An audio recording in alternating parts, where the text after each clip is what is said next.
ಕೇಳಿರಿ ಕೇಳಿರಿ ಶಿವವಚನ, ಕೇಳಿರಿ ಕೇಳಿರಿ ಗುರುವಚನ, ಕೇಳಿರಿ ಕೇಳಿರಿ ಶಿವವಚನ, ಕೇಳಿರಿ ಕೇಳಿರಿ ಗುರುವಚನ. ಪುರಾತರ ವಚನಾನುಭವ ಕೇಳಿ ಬದುಕಿರಯ್ಯ. ಕೇಳಿದ ಸದ್ಭಕ್ತರೆಲ್ಲರೂ ಕೃತಾರ್ಥರಪ್ಪರು. ತನು ಕರಗಿ ಮನ ಕೊರಗಿ ಭಾವ ಬೆಚ್ಚದು, ತನು ಕರಗಿ ಮನ ಕೊರಗಿ ಭಾವ ಬೆಚ್ಚದು. ಅಹಂಕಾರ ಬಳಿದು ಶರಣರ ಅನುಭಾವವ ಕೇಳಿದಡೆ, ಅಹಂಕಾರ ಬಳಿದು ಶರಣರ ಅನುಭಾವವ ಕೇಳಿದಡೆ. ಅದೇ ಮುಕ್ತಿ ನೋಡಿರಿ, ಅದೇ ಮುಕ್ತಿ ನೋಡಿರಿ, ಅದೇ ಮುಕ್ತಿ ನೋಡಿರಿ, ಅದೇ ಮುಕ್ತಿ ನೋಡಿರಿ. ಇಂತಲ್ಲದೆ ಮನೋವ್ಯಾಕುಲರಾಗಿ ತನ್ನುಟ್ಟಿ ಕೇಳಿದಳಿ, ಇಂತಲ್ಲದೆ ಮನೋವ್ಯಾಕುಲರಾಗಿ ತನ್ನುಟ್ಟಿ ಕೇಳಿದಳಿ. ಉಪದೇಶವೆಂತು ಸಲುದಯ್ಯ ಎತ್ತಳವಡುವುದಯ್ಯ, ಉಪದೇಶವೆಂತು ಸಲುದಯ್ಯ ಎತ್ತಳವಡುವುದಯ್ಯ. ಮಹಾಲಿಂಗ ಕಲ್ಲೇಶ್ವರ, ಮಹಾಲಿಂಗ ಕಲ್ಲೇಶ್ವರ ಗುರುವಚನ ಪರಾಮುಖಂಗೆ, ಗುರುವಚನ ಪರಾಮುಖಂಗೆ. ಎಂದೆಂದು ಭವಲಿಂಗರು ನೋಡ, ಎಂದೆಂದು ಭವಲಿಂಗರು ನೋಡ, ಎಂದೆಂದು ಭವಲಿಂಗರು ನೋಡ, ಎಂದೆಂದು ಭವಲಿಂಗರು ನೋಡ, ಎಂದೆಂದು ಭವಲಿಂಗರು ನೋಡ, ಎಂದೆಂದು ಭವಲಿಂಗರು ನೋಡ.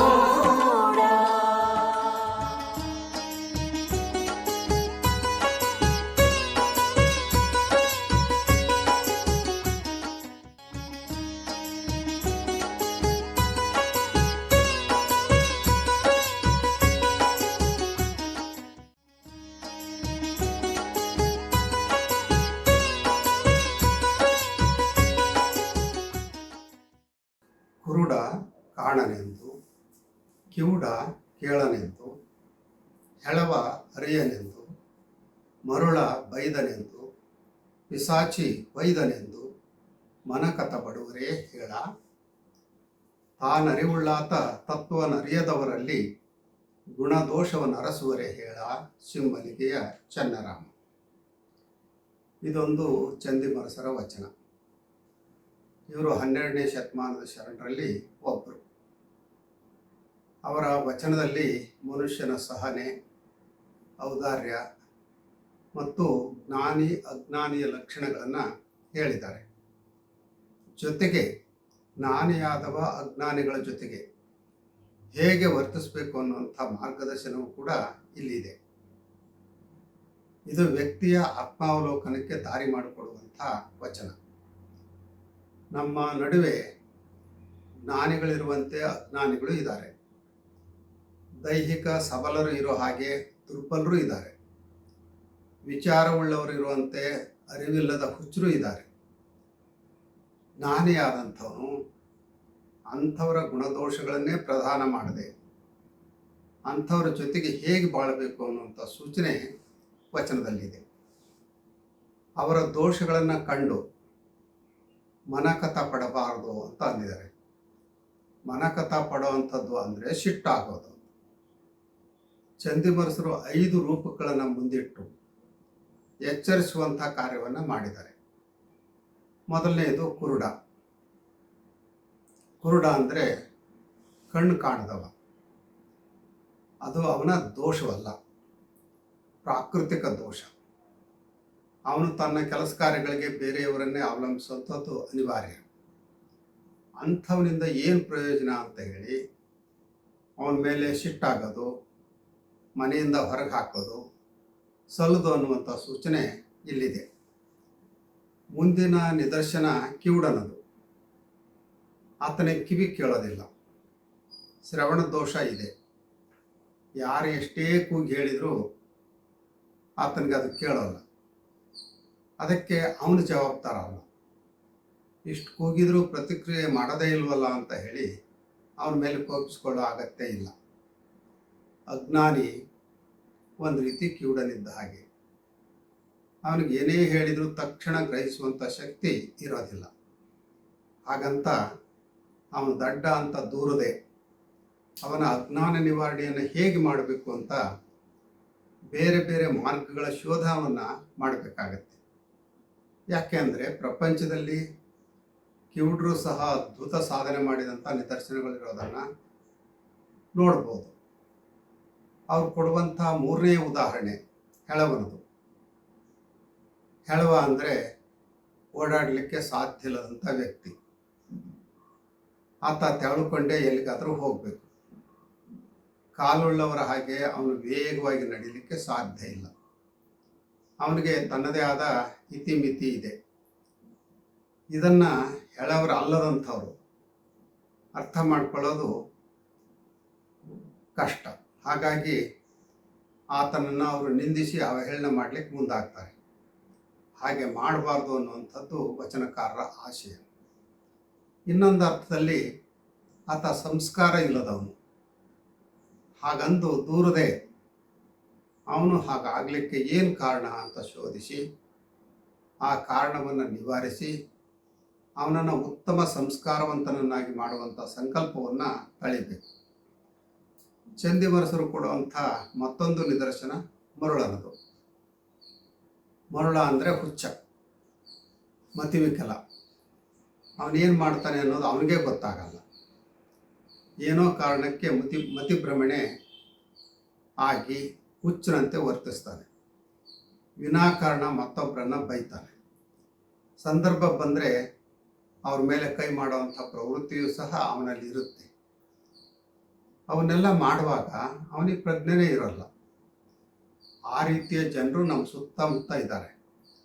ಅದಕ್ಕಾಗಿ ಕೋಪಗೊಳ್ಳದೆ ಅವರ ಮಾನಸಿಕ ಸ್ಥಿತಿಯನ್ನು ಅರಿತು ಅದನ್ನು ಹೇಗೆ ಪರಿವರ್ತನೆ ಮಾಡಬಹುದು ಅಂತ ಚಿಂತನೆ ಮಾಡಬೇಕು.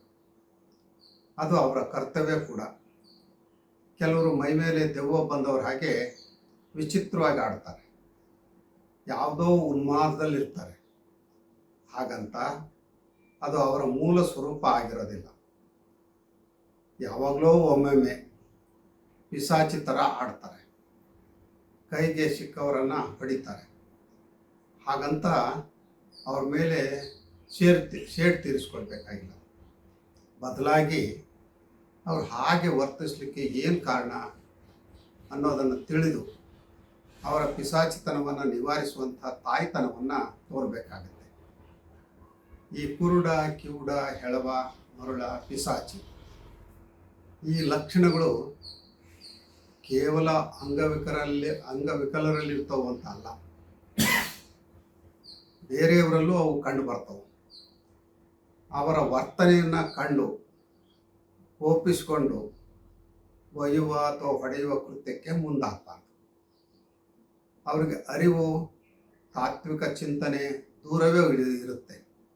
ಆದರೆ ಅರಿವು ಮತ್ತು ತಾತ್ವಿಕ ಚಿಂತನೆ ಇರುವಂಥವ್ರು ನಾವಿಂಥವ್ರು ಅಂತ ಅಹಂಭಾವ ಬೆಳೆಸ್ಕೊಳ್ಳದೆ, ಬೇರೆಯವರಲ್ಲಿ ತಪ್ಪುಗಳನ್ನು ಹುಡುಕದೆ, ಅವರ ದೋಷಗಳನ್ನು ಎತ್ತಿ ಎಣಿಸದೆ ಅದಕ್ಕೆ ಸೂಕ್ತ ಪರಿಹಾರವನ್ನು ಕಂಡುಕೊಳ್ಬೇಕೇ ಹೊರತು ಕೇವಲ ತನ್ನ ಅರಿವಿನ ಗರ್ವವನ್ನು ಮೆರಿಬಾರದು ಅನ್ನುವಂಥ ಎಚ್ಚರಿಕೆಯನ್ನು ನೀಡಿದ್ದಾರೆ. ಮತ್ತೊಬ್ಬರಲ್ಲಿ ಕೇವಲ ದೋಷಗಳನ್ನೇ ಹುಡುಕ್ತಾ ಇದ್ದರೆ ಅಂಥವರು ಅರಿವುಳ್ಳವರಾಗಲಿ, ತಾತ್ವಿಕ ಜ್ಞಾನವುಳ್ಳವರಾಗಲಿ ಹೇಗೆ ಆಗ್ಲಿಕ್ಕೆ ಸಾಧ್ಯ? ಹೀಗೆ ಹೇಳುವ ಮೂಲಕ ಅರಿವುಳ್ಳವರು, ತತ್ವಾರಿತವರು ಹೇಗಿರಬೇಕು ಅನ್ನುವಂಥ ಸೂಚನೆಯನ್ನು ಚಂದಿಮರಸರು ಈ ವಚನದಲ್ಲಿ ನೀಡಿದ್ದಾರೆ. ಮತ್ತೊಂದು ಅರ್ಥ, ಜನರು ನಮ್ಮ ಬದುಕಿನ ವಿಧಾನವನ್ನು ಕಂಡು ನಮ್ಮನ್ನೇ ದೂರ್ಬೋದು, ಟೀಕೆ ಮಾಡ್ಬೋದು. ಆಗ ಅವ್ರ ಬಗ್ಗೆ ಕರುಣೆ ಇರಬೇಕಂತೆ. ಅಯ್ಯೋ ಪಾಪ, ಅವ್ರಿಗೆ ತತ್ವದ ಅರಿವಿಲ್ಲ ಅನ್ನುವಂಥ ಸತ್ಯವನ್ನು ಮನವರಿಕೆ ಮಾಡಿಸಿದರೆ ಅವರು ಕೂಡ ಬುದ್ಧ, ಯೇಸು, ಬಸವ, ಗಾಂಧಿಯವರಂತೆ ವರ್ತನೆ ಮಾಡಲಿಕ್ಕೆ ಸಾಧ್ಯ ಆಗುತ್ತೆ. ಮಗು ತಪ್ಪು ಮಾಡಿದರೆ ತಾಯಿ ಕ್ಷಮಿಸಿ ಆ ತಪ್ಪನ್ನು ತಿದ್ದುವಂತೆ ಜ್ಞಾನಿಗಳ ಲಕ್ಷಣ ಇರಬೇಕು. ಮೇಲಿನ 5 ನಿದರ್ಶನಗಳನ್ನು ಯಥಾವತ್ತಾಗಿ ತೆಗೆದುಕೊಳ್ಳದೆ ಎಲ್ಲ ವ್ಯಕ್ತಿಗಳಲ್ಲೂ ಅಂಥ ಸ್ವಭಾವ ಸಂದರ್ಭಾನುಸಾರ ಬಂದೇ ಬರುತ್ತೆ ಅನ್ನುವಂಥ ಅರಿವು ಮುಖ್ಯ. ವಾಸ್ತವತೆಯ ಅರಿವಾದಾಗ ಅಂಗವಿಕಲರ ಬಗ್ಗೆ ಕರುಣೆ ತೋರುವಂತೆ ಜನರ ವರ್ತನೆ ಇದ್ದಾಗ ಅವರು ಕೋಪಗೊಳ್ಳದೆ ಅವರ ಪರಿವರ್ತನೆಗೆ ಪ್ರಯತ್ನಿಸಬೇಕಾಗತ್ತೆ. ಅಜ್ಞಾನಿಗಳ ಮಾತುಗಳಿಂದ ನೊಂದ್ಕೊಳ್ಬಾರ್ದು, ಕೋಪಿಸ್ಕೊಳ್ಬಾರ್ದು. ಚಂದಿಮರಸರ ಈ ವಚನ ಸಾಮಾಜಿಕ ಸ್ವಾಸ್ಥ್ಯಕ್ಕೆ ಬೇಕಾದಂಥ ಮಾಹಿತಿಯನ್ನು ಕೊಡುತ್ತೆ. ಅನ್ಯರ ತಪ್ಪುಗಳನ್ನೇ ಪ್ರಧಾನ ಮಾಡದೆ ಅರಿವಿನ ಮಟ್ಟವನ್ನು ಹೆಚ್ಚಿಸಿಕೊಂಡು ಶಾಂತಿ ಸಮಾಧಾನದಿಂದ ಇರಬೇಕು. ಅಜ್ಞಾನಿಗಳ ಬಗ್ಗೆ ಅನುಕಂಪ ಬೆಳೆಸ್ಕೊಂಡು ಶರಣರ ಹಾದಿಯಲ್ಲಿ ಸಾಗಬೇಕು.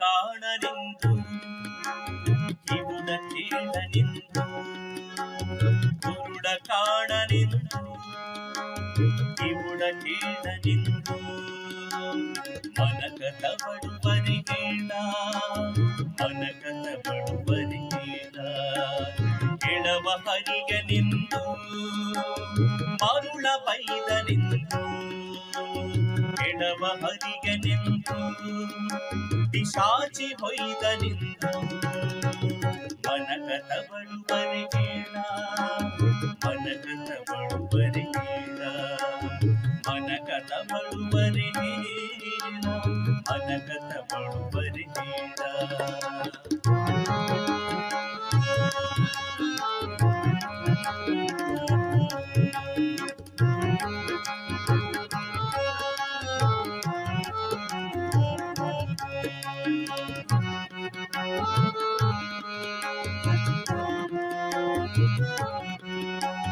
ಸಿಂಹಲಿಗೆಯ ಚನ್ನರಾಮ ಸಿಂಹಲಿಗೆಯ ಚನ್ನರಾಮ ತಾನರಿವುಳ್ಳಾತ ತತ್ವವ ಅರಿಯದವರಲ್ಲಿ ತಾನರಿವುಳ್ಳಾತ ತತ್ವವ ಅರಿಯದವರಲ್ಲಿ ಗುಣದೋಷವ ಅರಸುವರೇ ಹೇಳ ಗುಣದೋಷವ ಅರಸುವರೇ ಹೇಳ.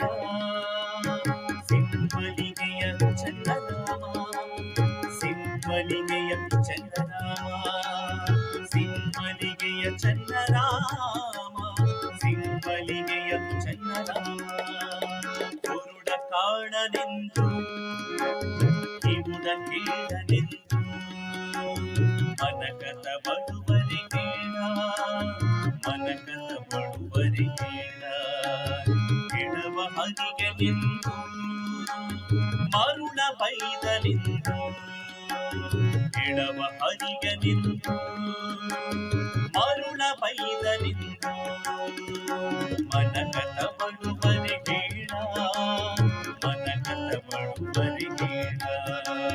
ಸಿಂಹಲಿಗೆಯ ಚನ್ನರಾಮ ಸಿಂಹಲಿಗೆಯ ಚನ್ನರಾಮ ಸಿಂಹಲಿಗೆಯ ಚನ್ನರಾಮ ಸಿಂಹಲಿಗೆಯ ಚನ್ನರಾಮ.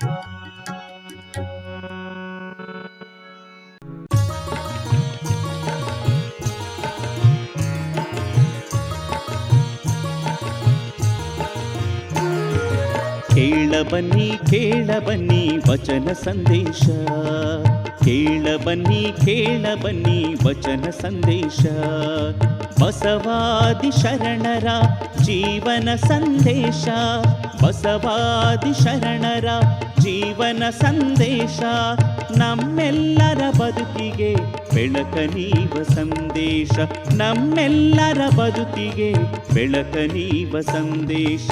ಅನುಭಾವಿಗಳ ಅನುಭಾವದ ಸಂದೇಶ, ಅನುಭಾವಿಗಳ ಅನುಭಾವದ ಸಂದೇಶ, ಅನುಭಾವಿಗಳ ಅನುಭಾವದ ಸಂದೇಶ, ಅನುಭಾವಿಗಳ ಅನುಭಾವದ ಸಂದೇಶ.